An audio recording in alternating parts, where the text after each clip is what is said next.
In the 41st millennium, there are no gods, only beings powerful enough that the difference no longer matters.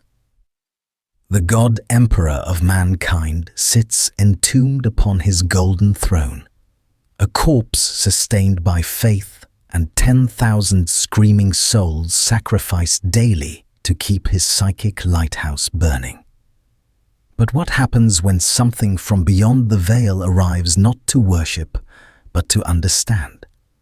What happens when a conqueror who has broken worlds seeks to measure himself against a god who has already died? The translation was wrong. Not incorrect. Wrong in a fundamental way that violated the laws Thanos had spent millennia mastering. The dimensional membrane between realities tore with a psychic shriek that would have driven lesser minds to madness.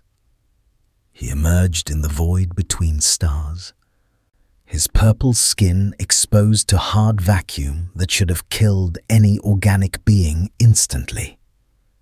It did not kill him. He was eternal born, a son of Titan, and the cold of space was merely uncomfortable. But this space was different. Thanos's tactical mind catalogued the wrongness immediately. The stars here burned with colors that should not exist. The darkness between them wasn't empty. It watched. He could feel pressure against his thoughts, like invisible hands pressing against the inst of his skull. The warp, he would later learn it was called.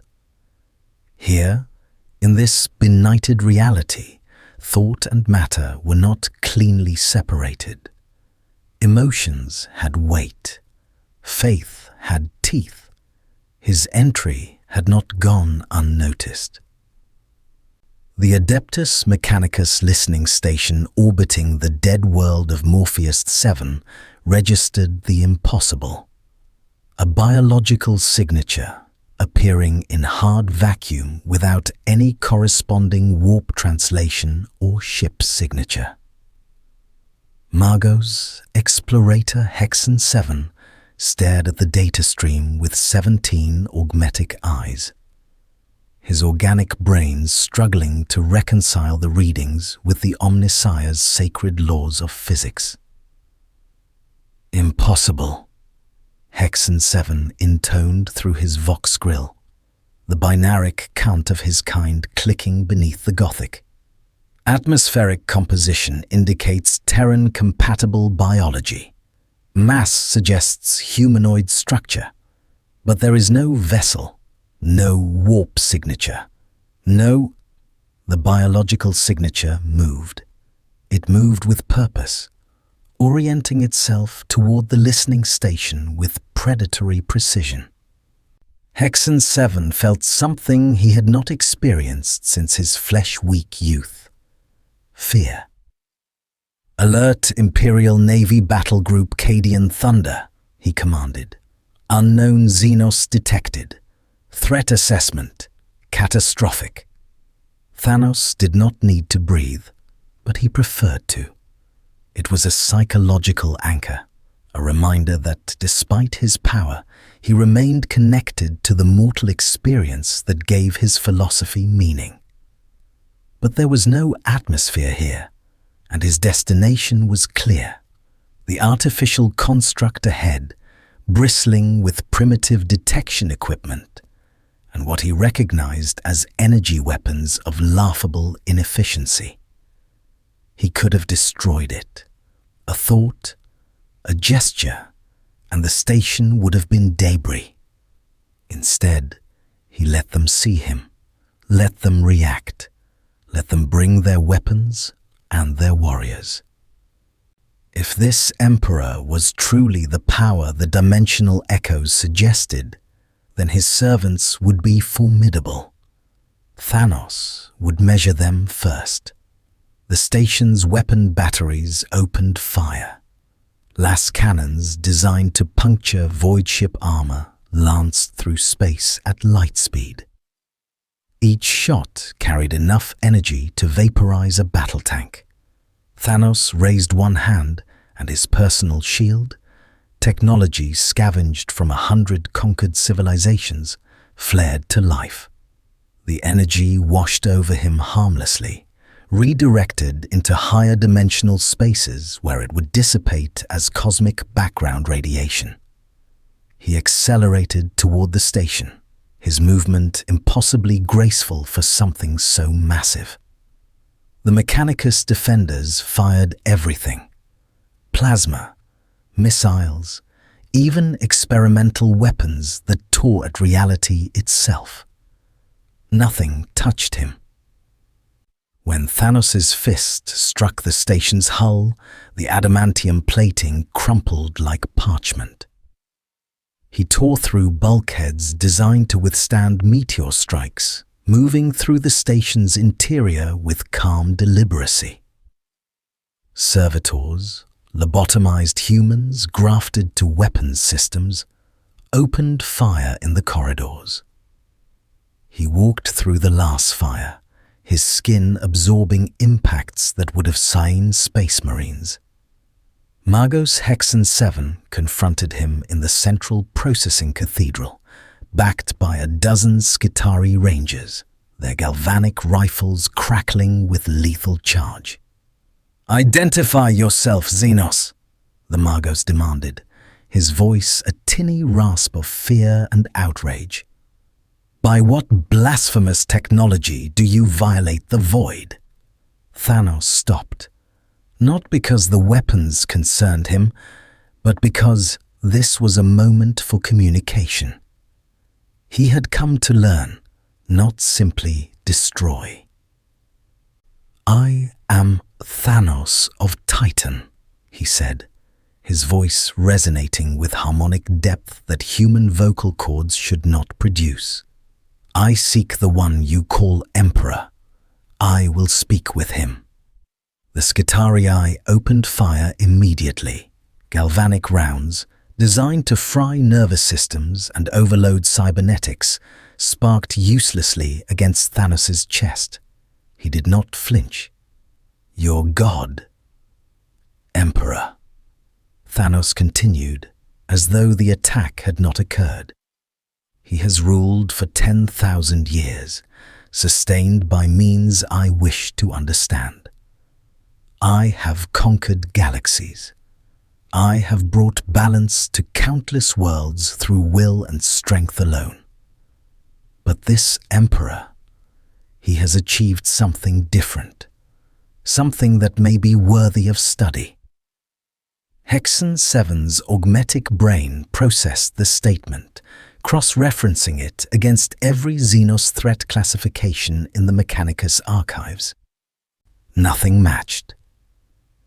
This being spoke with intelligence, with purpose, with a philosophical curiosity that was somehow more terrifying than simple bestial hunger.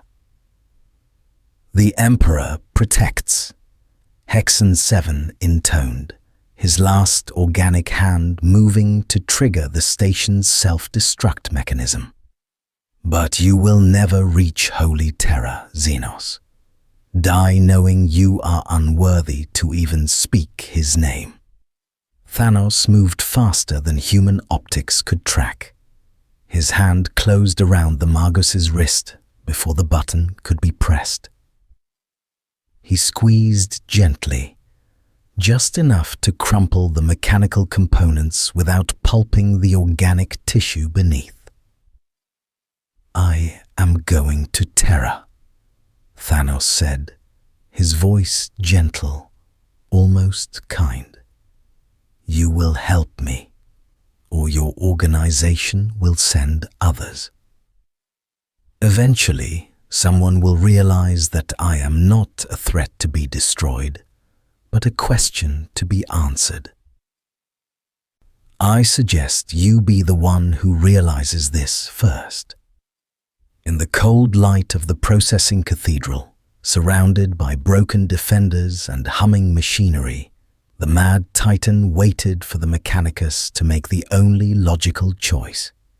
Behind them, the station's voxcasters crackled with incoming transmissions. The Inquisition was already en route. The Inquisitorial Black Ship. Eternal vigilance translated into real space with the grinding scream of a wounded warp drive. Inquisitor Cassandra Voke of the Ordo Xenos stood on the command deck, her power-armored form radiating controlled fury. She had been hunting gene-stealer cults in the Segmentum Obscurus when the astropathic cry came through. Unknown Xenos entity, catastrophic threat level, claiming to seek audience with the Emperor himself. Heresy didn't begin to describe it. "Status of the Mechanicus station?" she demanded, her voice cutting through the controlled chaos of the bridge crew. "Intact, Inquisitor," the ship's captain reported, his augmetic eye whirring as it processed tactical data. "No structural damage beyond the initial breach.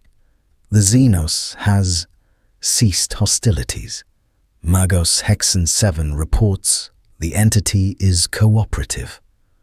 Waiting." Voke's jaw tightened. In 4 decades of service to the Emperor, she had seen Xenos be many things: savage, cunning, incomprehensible. But patient? That suggested intelligence. And intelligence in a Xenos was the most dangerous thing in the galaxy. "Assemble the Null Team," she commanded. "Full psychic countermeasures. If this thing is warp-touched, I want it bound before it can corrupt my crew." Thanos sat in the station's central chamber, his massive frame somehow making the reinforced throne designed for Mechanicus overseers look like a child's furniture. He had not moved in 6 hours, had not eaten, drunk, or shown any sign of discomfort. He simply waited. Magos Hexen 7 observed from a safe distance, his cogitator brain churning through theological and tactical calculations in equal measure. The Xenos had killed no one. Had in fact carefully disabled his Skitarii without permanent damage. This restraint was illogical for a Xenos. Illogical and therefore fascinating. "Why terror?" Hexen 7 finally asked, his curiosity overriding his fear. "What do you seek from the God Emperor?"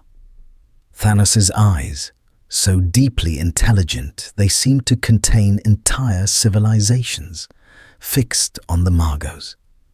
"In my reality, I sought to bring balance through sacrifice, to prevent suffering by culling populations before they consumed themselves. I have been called mad for this, called monstrous, but I acted from logic, not malice." "Your point, Xenos?" Hexen 7's vocal synthesizer crackled with impatience. "Your Emperor sacrifices 1,000 psychers daily to sustain his existence. 10,000 years of calculated suffering, feeding a corpse on a throne to keep your Imperium's light burning. That is not madness. That is will. That is a philosophy executed on a scale I have never witnessed. I would understand the mind that conceived such a thing." The words hung in the recycled air like a blade. Hexen 7's organic neurons fired in patterns that almost resembled horror. The Xenos wasn't mocking. He was appreciating the Emperor's sacrifice with the cold admiration of a fellow strategist. Before Hexen 7 could formulate a response, the station's vox exploded with static. "This is Inquisitor Cassandra Voke of His Most Holy Ordos. The Xenos entity will surrender immediately or be destroyed. You have 30 seconds. Thanos stood, his movement fluid despite his size. "Inquisitor," he said, his voice easily picked up by the station's internal vox system. "I am Thanos. I come neither in war nor supplication, but as a philosopher seeking wisdom. I request escort to Terra and audience with your Emperor. I will submit to whatever protocols you deem necessary." The vox crackled with tense silence. "Then, you will be bound, nullified, and interrogated. Resist, and we will execute exterminatus on this station with you in it. Accept these terms, or die here." Thanos smiled, a thin, knowing expression. "Acceptable." The Inquisitorial boarding party moved through the station with weapons raised, their movements choreographed by decades of hunting the Emperor's enemies. At their center walked two Culexus assassins, pariahs, soulless blanks whose very presence nullified psychic powers and caused existential dread in normal humans. They found Thanos standing in the center of the chamber, arms outstretched in a gesture of non-resistance. Inquisitor Voke approached with her retinue, her bolt pistol aimed at the Xenos' center mass. Up close, the creature was even more disturbing. Purple skin stretched over muscles that defied biological engineering, eyes that watched her with the same clinical assessment she used on her victims. "You claim to seek the Emperor," Voke said, her voice cold. "You will be transported to an inquisitorial facility where your every word will be examined, your every thought dissected. If you are warp-tainted, we will burn you. If you are a gene stealer, we will purge you. If you are simply foolish, you will die slowly. Do you understand?" "Perfectly," Thanos replied. "But understand this, Inquisitor. I have submitted because cooperation serves my purpose. I could have destroyed this station, killed your assassins, and torn through your ship's hull with my bare hands. But I did not come here for conquest. I came for understanding." Voke's finger tightened on her bolt pistol's trigger. "Restrain him."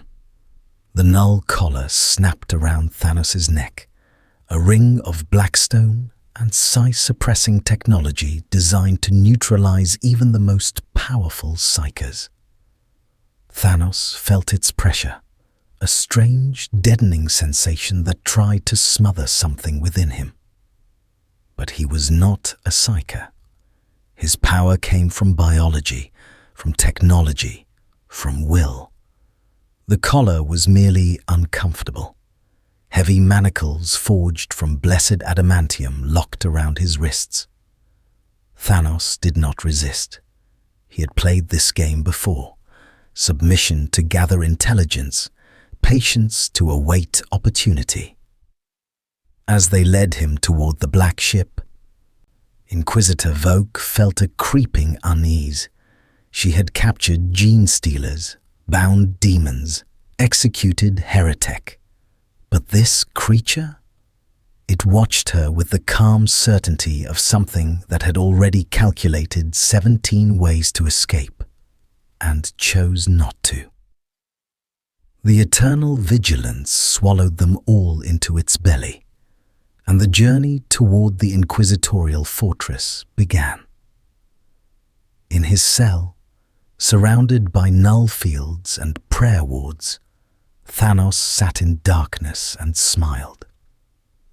The Emperor was closer now, and patience, he had learned long ago, was the most devastating weapon. The Inquisitorial fortress. Bastion immutable hung in the void like a Gothic cathedral carved from hatred and paranoia. Gun batteries capable of cracking moons tracked every approach vector. Psychic wards inscribed by the blood of 1,000 martyrs pulsed with warp-suppressing energy. It was here that the Ordo Xenos brought the galaxy's worst threats to die slowly, their secrets extracted through pain and faith. Thanos walked through its corridors in chains, flanked by 6 Deathwatch Space Marines, Xenos hunters pulled from a dozen chapters, each a walking tank of ceramite and fury. The Culexus assassins drifted behind like mobile voids, their anti-presence making even the Space Marines uncomfortable. Inquisitor Voke watched from observation galleries as servitor scribes recorded every biometric reading. Heart rate steady, respiration controlled, stress hormones absent. The Xenos moved through their fortress of horrors like a visiting dignitary inspecting architecture. "He shows no fear," muttered interrogator Malik, Voke's second. "Not even autonomic responses. What manner of Xenos possesses such control?"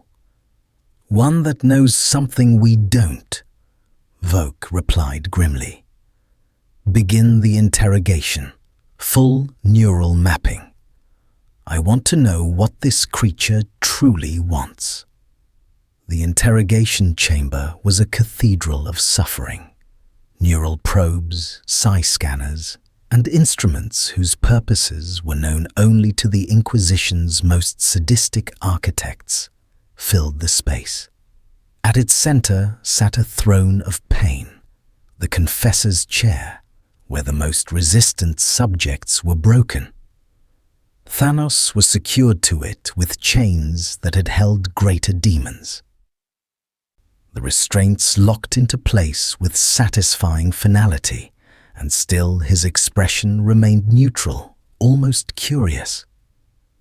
Inquisitor Voke entered in full ceremonial armor, her face hidden behind a judge's mask of skulls and sacred icons. Behind her walked Magos xenobiologist Tarn, his augmetic tendrils already twitching with anticipation. "You will answer our questions," Voke intoned, activating the throne's preliminary pain inducers. Electrical current designed to stimulate every pain receptor simultaneously coursed through the restraints. Thanos's jaw tightened. His muscles tensed, but he did not scream.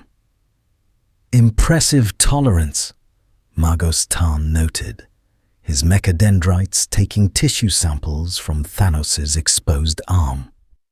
"Nerve density exceeds Space Marine physiology by factor of 3.7. Pain reception should be significantly elevated, yet conscious suppression remains. Fascinating." Voke increased the intensity. The current flowing through Thanos would have killed an unaugmented human instantly, would have forced even a Space Marine to unconsciousness. Thanos breathed through it, his eyes never leaving Voke's masked face. "You feel it," Voke observed. "You simply choose not to surrender to it. Why come here? Why submit to this?" "Because," Thanos said through gritted teeth, "pain is temporary. Knowledge is permanent. I told you, I seek to understand your Emperor. To do so, I must understand his servants, their methods, their dedication." Voke leaned closer, her voice dropping to a whisper. "You speak of the Emperor as though he were merely another tyrant, another Xenos warlord to be studied and catalogued. You do not understand what he is. Then enlighten me, Inquisitor." The word hung between them like a challenge. Voke realized with cold clarity that the interrogation had somehow reversed. That this Xenos was learning from her, measuring the Imperium through her reactions. She deactivated the Pain Throne. Very well. You want understanding? Then understand this. The Emperor is not a warlord. He is salvation itself. For 10,000 years, he has held back the darkness, his broken body sustained by sacrifice, because without him, humanity falls to chaos.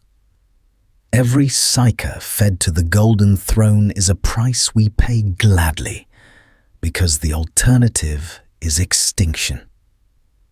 Faith, Thanos said softly.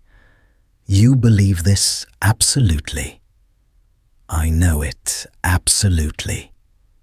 Then your Emperor has achieved something I could not, Thanos admitted, and for the first time, genuine emotion colored his words, not envy, but respect. In my universe, I sought to save through logic, through balance, but your Emperor saves through belief itself, weaponizing faith into a force that sustains reality. That is remarkable. Before Voke could respond, the fortress's alarm klaxons screamed to life. The psychic backlash hit like a tidal wave of wrongness.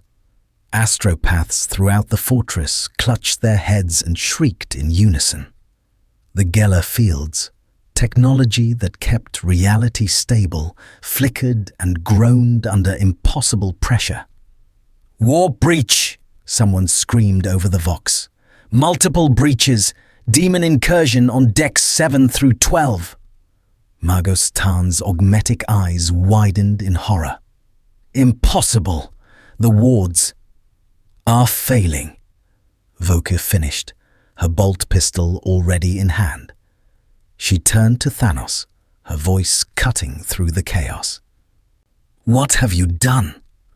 Thanos's expression was genuinely puzzled. Nothing.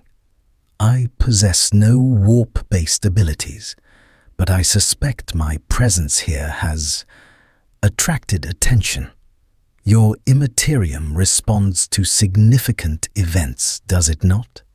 A being from another reality, bound in a fortress of faith that would qualify as significant.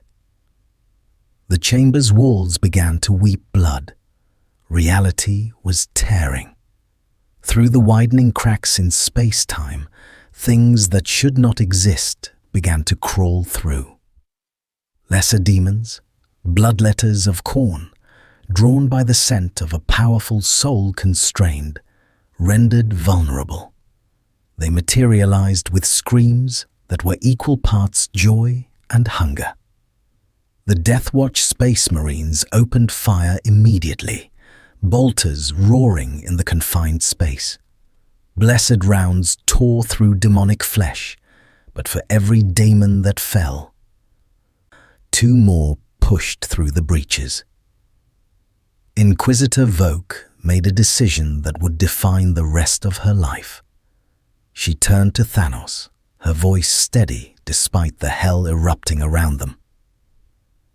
If I release you, will you help us purge this incursion? Thanos smiled, cold, calculating, genuine. Release me, Inquisitor, and I will show you what a being who has killed gods can do to mere demons. Consider it a demonstration of good faith.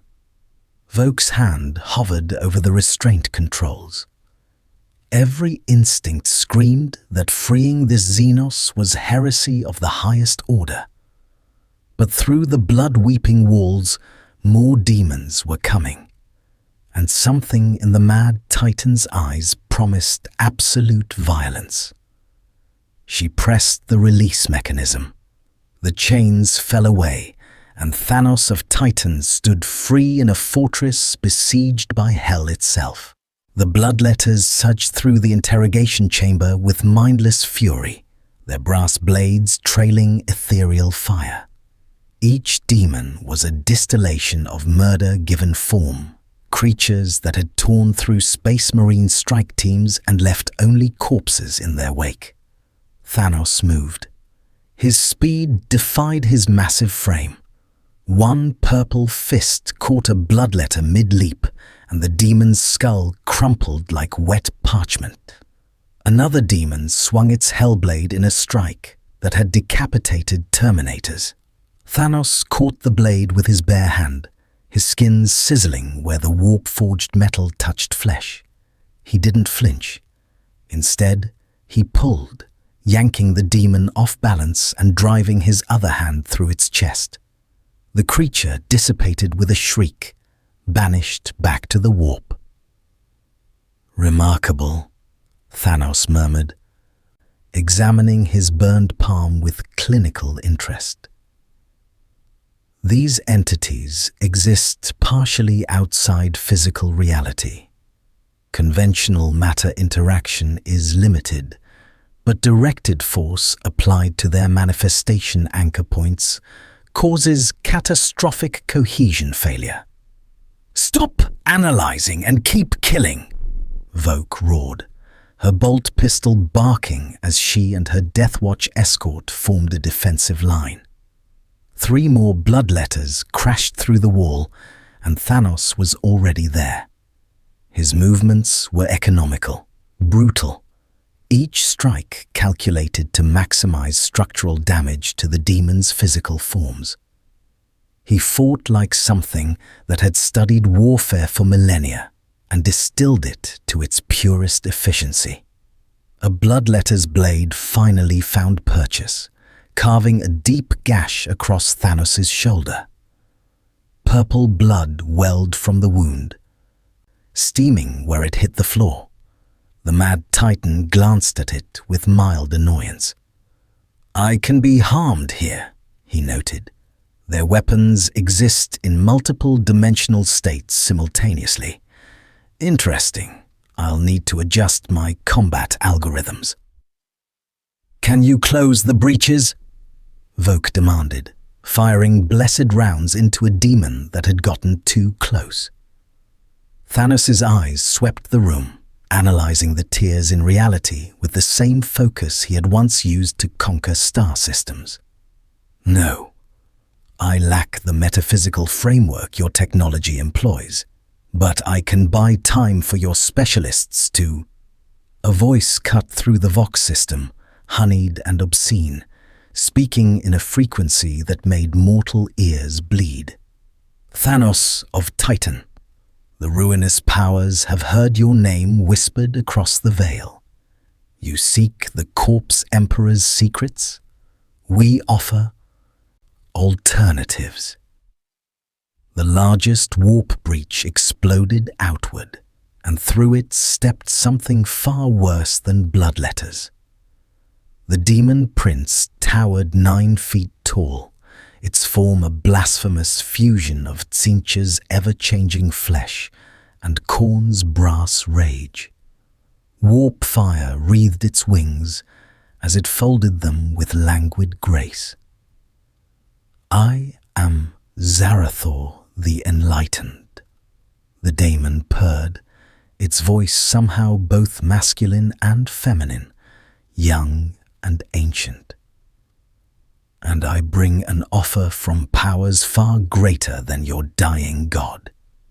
The Space Marines opened fire immediately. Bolter rounds passed through Zarathor, the demon's form flickering between dimensions to avoid the physical projectiles. It laughed, a sound like breaking glass and screaming children. "Thanos of Titan," Zarathor continued, ignoring the futile attacks. "You conquered galaxies through will alone. Imagine what you could achieve with the gifts of chaos. Khorne offers you strength eternal. Tzeentch offers knowledge beyond mortal comprehension. Nurgle offers persistence that mocks death itself. Slaanesh offers— "Nothing I need," Thanos interrupted, his voice cutting through the demon's seduction like a blade. "I have heard similar offers before. Cosmic entities promising power in exchange for servitude. I declined them all. What makes you think I would accept yours?" Zarathor's expression shifted, surprise flickering across its ever-changing face. "You misunderstand. We do not offer servitude. We offer partnership. The corpse emperor is sustained by suffering, a billion souls crying out to feed his flickering consciousness. But the gods of chaos?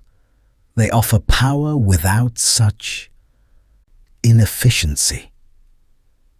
The emperor's method is sacrifice with purpose," Thanos replied, and Inquisitor Vok's head snapped toward him in shock. 10,000 years of calculated suffering to maintain an empire. That demonstrates will. Your gods feed on emotion like parasites, offering power that corrupts the recipient into becoming another feeding source. That is not power. That is exploitation. The demon's multiple eyes narrowed. "You dare lecture me on the nature of power? I have existed since before your primitive species learned to stand upright." "Then you should have learned more in that time," Thanos said flatly. He moved with explosive speed, crossing the distance to Zarathor in 2 massive strides. The demon raised a claw wreathed in warp fire, but Thanos had already calculated the strike vector. He ducked beneath it, his massive fist driving into the demon's abdomen with force that shattered the floor beneath them. Zarathor screamed, not in pain, but in surprise. Physical force shouldn't affect a demon prince so directly, yet Thanos' strike had somehow anchored the creature to reality through sheer kinetic trauma. "Your existence is quantum probability given malevolent consciousness," Thanos growled, his other hand closing around Zarathor's throat. "You exist in multiple states simultaneously, which makes you difficult to harm. But apply sufficient localized force to collapse those probability waves, and you become decidedly physical." He slammed the demon into the ground once, twice, 3 times. Each impact left cracks in the reinforced adamantium flooring. Zarathor thrashed, warp fire exploding from its body in desperation. But Thanos held on with the same unyielding grip that had choked the life from gods in his own universe. "Return to your masters," Thanos said, his voice cold as the void. "Tell them I am not interested in their gifts. I seek only to understand the Emperor's methodology. When I desire power, I take it. I do not beg for scraps from entities that hide in the spaces between thoughts." With a final, brutal twist, he tore Zarathor's manifestation apart. The demon's scream of rage and disbelief echoed as it was hurled back into the warp. Its physical anchor shattered. The remaining bloodletters, sensing their master's defeat, retreated through the closing breaches. Within moments, the fortress's repaired Geller fields slammed back into full power, sealing reality once more. Silence fell, broken only by alarms and the heavy breathing of the surviving defenders. Inquisitor Vok stared at Thanos, her bolt pistol still raised, her mind struggling to process what she had witnessed. A Xenos, rejecting chaos, defeating a demon prince through pure physical force and tactical analysis. "You saved us," she said slowly. "I preserved potential allies," Thanos corrected, "and proved that your Emperor's enemies can be defeated without faith. Only logic and strength." He turned to face her fully, blood still dripping from his wounds. "Now, Inquisitor, will you continue this futile interrogation, or will you take me to Terra as I originally requested?" The journey to Holy Terra took 43 days through the warp, 43 days of Thanos confined to a null chamber, while Inquisitor Voke wrestled with the most dangerous decision of her career. She had sent encrypted astropathic messages ahead, each one meticulously coded: Xenos entity, extreme threat level, requests audience with the Golden Throne, has rejected chaos corruption, inquisitorial recommendation, cautious approach with custodian oversight. The response had been terse. "Bring him. The Captain General will decide." Now, standing in the approach corridor to the Imperial Palace itself, Voke felt the weight of 10,000 years of history pressing down on her. Through reinforced viewports, she could see Terra, a world so thoroughly urbanized that its original oceans and continents existed only in ancient records. Hive cities stretched from pole to pole, and at the planet's heart rose the Imperial Palace, a mountain of gold and adamantium that dwarfed entire civilizations. Thanos stood beside her, still shackled but no longer restrained by the null collar. His eyes tracked every detail with predatory intelligence: the orbital defense platforms, the countless warships in anchor, the psychic corona emanating from the planet's surface like a visible sun. "The entire planet radiates belief," he observed quietly. "Trillions of souls, all focused on a single figure. That kind of psychic pressure should tear reality apart, yet it holds, stabilizes. Your Emperor has weaponized faith itself into a force of cosmic order." "He is not a weapon," Voke snapped. "He is our salvation." "Those are not mutually exclusive concepts, though, Inquisitor." The transport shuttle descended through Terra's polluted atmosphere, past hive spires that clawed at the sky, past factorums where 1 billion workers labored in endless shifts. They landed in a restricted dock within the inner palace, a space so sacred that even most inquisitors never saw it. And there, waiting for them, stood the Adeptus Custodes. 10 of them, each 9 feet of perfected human engineering wrapped in auramite armor that gleamed like captured starlight. Their guardian spears crackled with inactive power fields.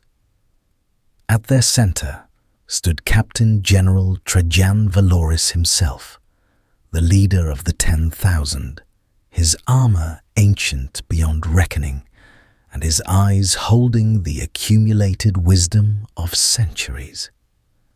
Thanos met his gaze without flinching. "I am Thanos of Titan," he said before anyone could speak. "I have come to understand the power that sustains your Emperor. I have rejected chaos. I have aided the Imperium against demonic incursion. I ask only to stand before the Golden Throne and witness the methodology of his preservation." Valoris studied the purple-skinned giant with an intensity that would have broken lesser beings. The Captain General had stood vigil over the Emperor for 300 years. He had seen every type of threat the galaxy could produce. But this was new. "You are neither human nor demon," Valoris said, his voice resonating with absolute authority. "Neither psyker nor pariah. You exist outside the natural order of this universe, yet you stand here, breathing our air, speaking our language. Explain." "I crossed dimensional barriers seeking knowledge," Thanos replied. "In my reality, I was called mad for pursuing balance through sacrifice. Here, I find an empire built on that same principle, executed with far greater scale and commitment. I wish to understand the mind that conceived it. That is all." "That is heresy," one of the other custodians growled. "That is philosophy," Thanos countered. "And if your emperor is truly the master of humanity you claim, then he will recognize the difference." Valoris's expression remained unreadable behind his helmet. "Inquisitor Voke, your full report."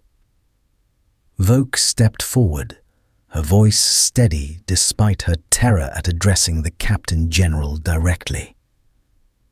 "The entity speaks truth, my lord. He has demonstrated extraordinary physical capability and tactical intelligence. He resisted chaos corruption when offered power by a demon prince. His actions preserved Bastion immutable and the lives of 37 Imperial servants. He has honored his word. Yet he is Xenos," Valoris stated flatly. "I am beyond such classifications," Thanos said.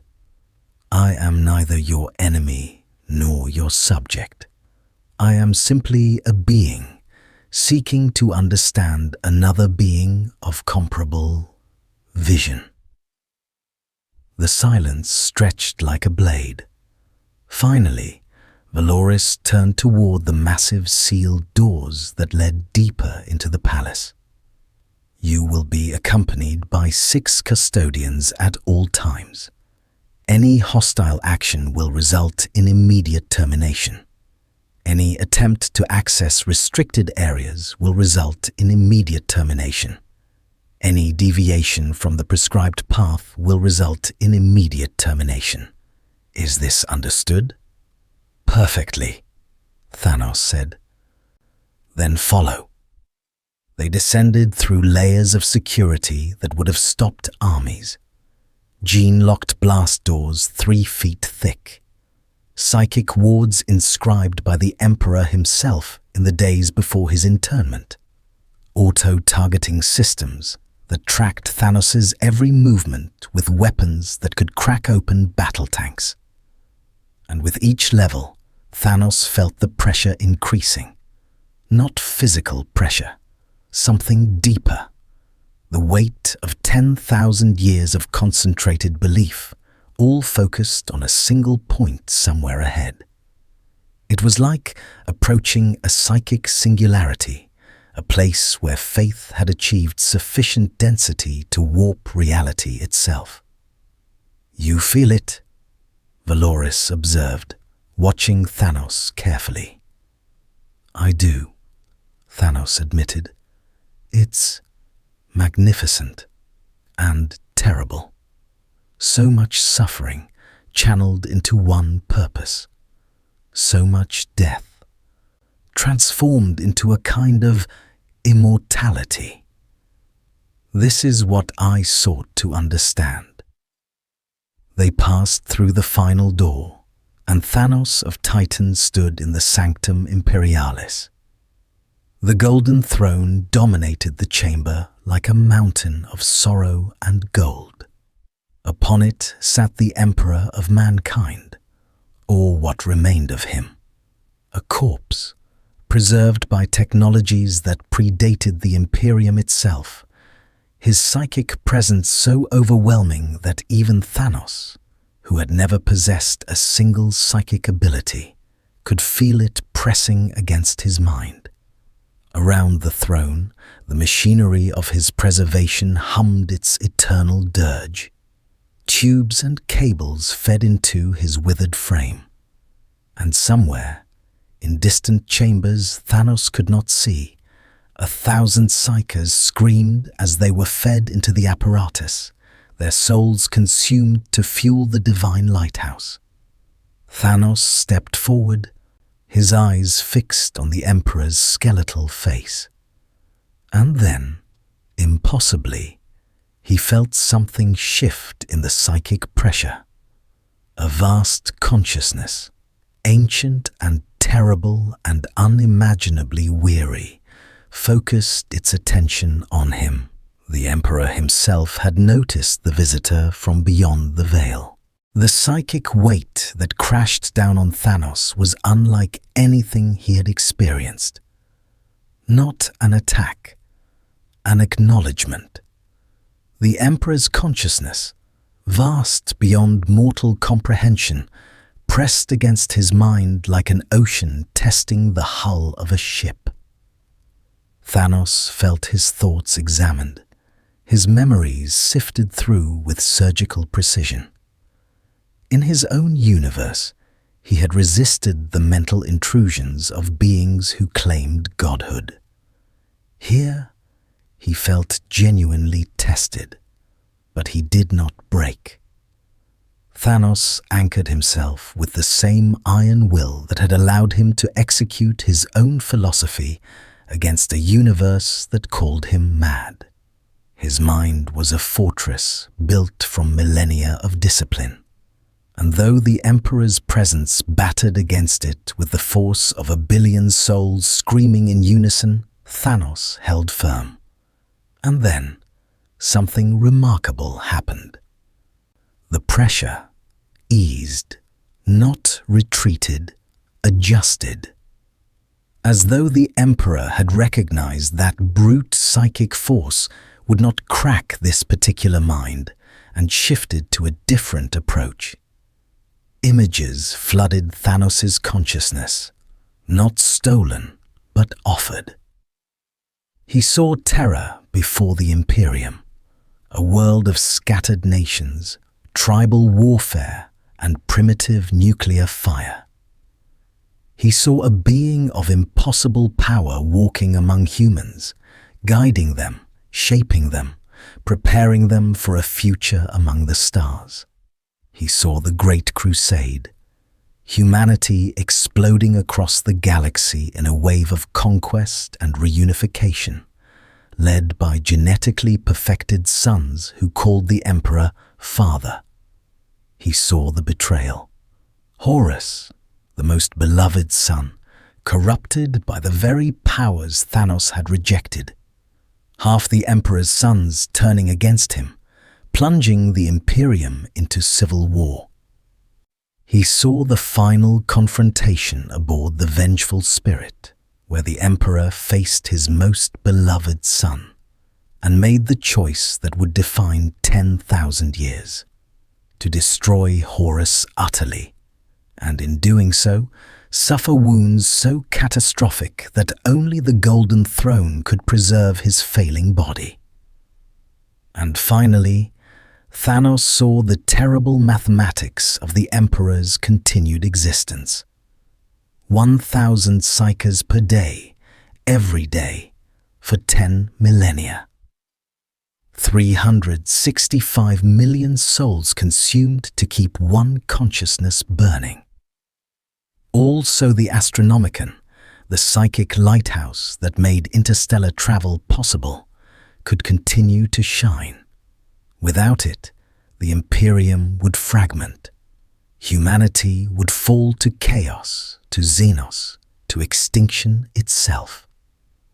The images faded, and Thanos found himself on his knees before the Golden Throne, though he had no memory of falling.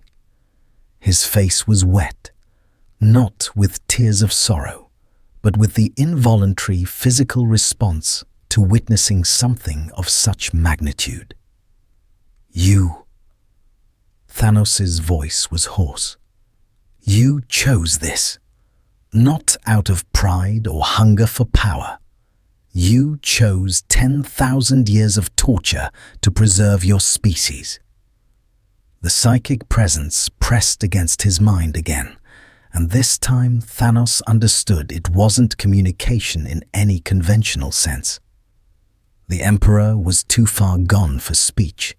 His consciousness stretched across the entire Imperium, maintaining the Astronomicon, guiding his faithful, battling demons in the warp itself. But impressions came through, concepts, emotions that were almost thoughts, sacrifice, necessity, the survival of humanity above all else, and beneath it, buried so deep that perhaps even the Emperor himself had forgotten it, regret, loneliness, the terrible weight of choices that could never be unmade. Thanos rose slowly to his feet, his legs trembling with effort. Captain General Valoris watched him with hand on his guardian's spear, ready to strike if the Xenos showed any sign of hostility. But Thanos only stared at the Emperor with something that might have been recognition, might have been respect. "I understand now," he said quietly. "You and I, we are the same. We saw our species heading toward destruction and made the choice that no one else would make. I sought to bring balance through culling populations before they consumed themselves. You chose to become a perpetual sacrifice, feeding on souls to preserve the whole." He stepped closer to the throne, ignoring the raised weapons of the custodians. "But there is a difference between us, Emperor of mankind. I acted alone, bearing the hatred of all I sought to save. You have an empire of believers, trillions who worship you, who would die gladly for you. You transformed your sacrifice into their faith, and their faith into power. That is remarkable. That is a strategic achievement I never conceived." The psychic pressure shifted again, and for just a moment, Thanos felt something that might have been amusement, or perhaps bitter irony. The Emperor had never wanted worship, had spent centuries trying to eradicate religion from human culture, and yet, in his death, he had become the god he always refused to be. "I came seeking to understand your power," Thanos continued, his voice carrying through the Sanctum Imperialis with unexpected reverence. "I believed it might be something I could learn, something I could apply to my own philosophy. But I see now, this power cannot be taken. It can only be earned through choices so terrible that most beings would shatter under their weight." He turned to face Captain General Valoris, his expression grave. "I will leave your Imperium, Captain General. I have learned what I came to learn. But know this, your Emperor's methodology is worthy, monstrous, yes, built on suffering beyond measure, but executed with such commitment, such unwavering purpose, that I cannot help but acknowledge its terrible perfection." Valoris's eyes narrowed behind his helmet.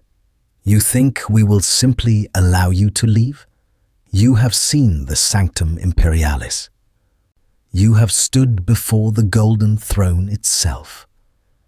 This knowledge dies with you, Xenos." Thanos smiled, cold, knowing. "You could try to kill me, Captain General. Perhaps you would succeed. Your custodians are formidable, and I am alone in a reality not my own. But consider, I rejected chaos when offered unlimited power. I aided the Inquisition when I could have fled. I have honored every agreement made. Would killing me serve the Emperor's interests? Or would it be a waste of a potential observer?" "Observer?" Valoris's voice was dangerous. "I have conquered galaxies, Captain General. I have no desire to conquer yours. It is already perfectly conquered by a philosophy more ruthless than my own. But I would watch.